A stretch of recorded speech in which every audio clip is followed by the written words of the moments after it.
there's another email coming in here on the mailbox. I'm Yusuf Estes. Let's see what we can do with this one. It says, why is there a separation between men and women? Why the partition that appears in many of the masjids, and why women have to go to a separate place to pray? Why do we have this? Well, actually, this is something that's put up for the women as a benefit to them, not an oppression for them whatsoever.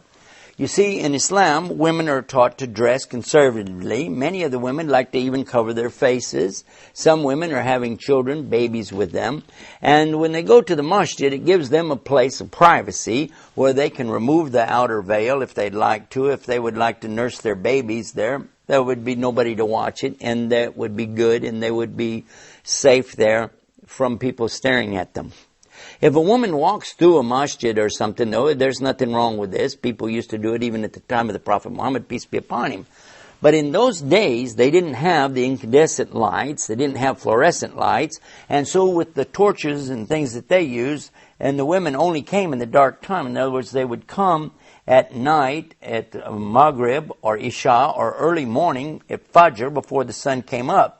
But usually during the daytime, they didn't come and hang out at the masjid. So under the protection of darkness and with their coverings over them, they could come and not really be observed that closely. They would be in the back of the masjid, again for the privacy, and they had the first right to get out the door.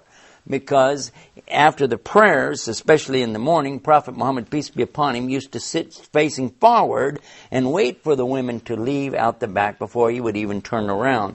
So we learn from that this is a sense of privacy. It's a sense of respectability and honor for the ladies to give them a chance to be separate from the men so that people aren't staring at them. So today, with all the lighting we have, we put this in there, and then that gives them a good sense of protection. Okay, we've got another one. Okay, it says, my friend is a Hindu and believes in one God. Can I marry her? Okay. First of all, if somebody is not Muslim, even if they're a Christian or a Jew, you should be careful about this subject. Because very often we as Muslims forget to read closely the fine print. And in order for us to get married, even to a Jew or a Christian, they have to be believers in the book, and they have to be virgin or at least never committed adultery, and they know it's haram.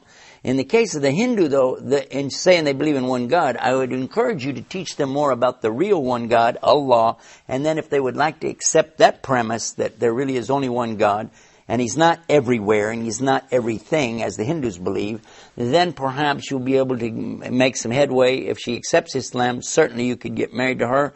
Talk to your local imam and get some help from him. And by the way, don't forget to visit our website to get more details on this question at theislamnewsroom.com, and then type in these key words. Well, that's it for the mailbox. Till next time, peace. Assalamu alaikum wa rahmatullah.